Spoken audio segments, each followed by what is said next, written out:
The conjugate zero theorem. If a plus b imaginary number is a zero of p, then a minus b imaginary number is also a zero.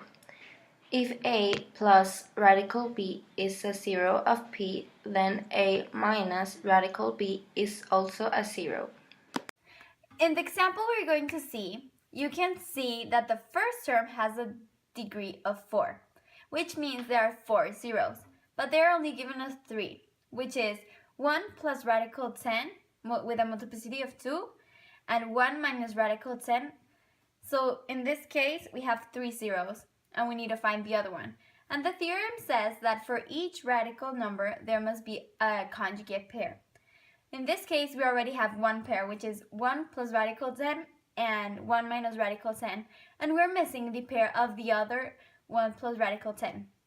So in total, we have 4 zeros, which is 1 plus radical 10 and its pair, which is a negative, and the other 1 plus radical 10 with its other pair. So in total, we have 4 zeros, which complements the degree of the first term. Now we're gonna do an exercise with these given zeros. So first we expand them like this. So and then that we can see that this one and this one are the same, and also this one and this one. So we only like put them to the second power, and then we just do distributive property or multiply them. So the square root of 100, if we multiply 10 plus 10, we get 100. So the square root of 100 is 10, so in here is a 10, and the same in here. It's the same problem, but with different signs. So then we get this. So in here, we just subtract 10 minus 1, and we get 9, and we only like put that negative 2x and the x to the second power, and the same in here. 10 minus 1 is 9, and we just only get the negative 2x down and the x to the second power down.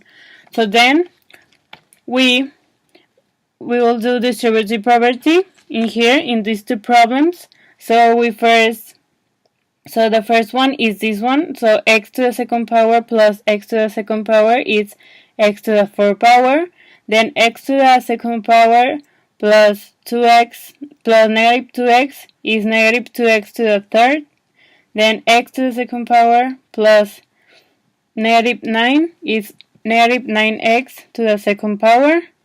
Then the next term, so it's negative 2x plus x to the second power is 2x to the third power, negative 2x to the third power.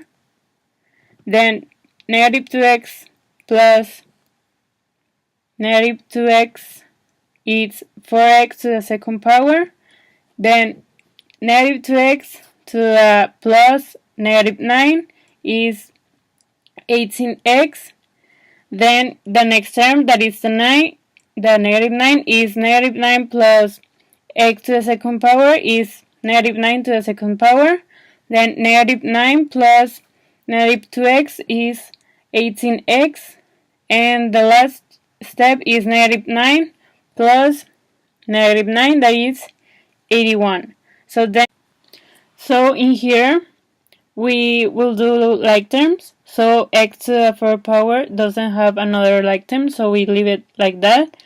Then negative 2x to the third power and negative 2x to the third power is, we add them, so it's 4x to the third power, and then negative 9x to the second power and 4x to the second power and negative 9x to the second power are the same, so we just negative 9x to the second power, we subtract it in here.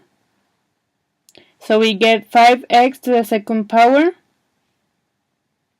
And then the negative 5x to the second power, we subtract it to the negative 9x to the second power, and we get negative 14 to the negative 14x to the second power, and then the 18x we add it to the 18x, so we get 36x, and the 81 doesn't have another like term, so we just leave it like that, and this is the answer.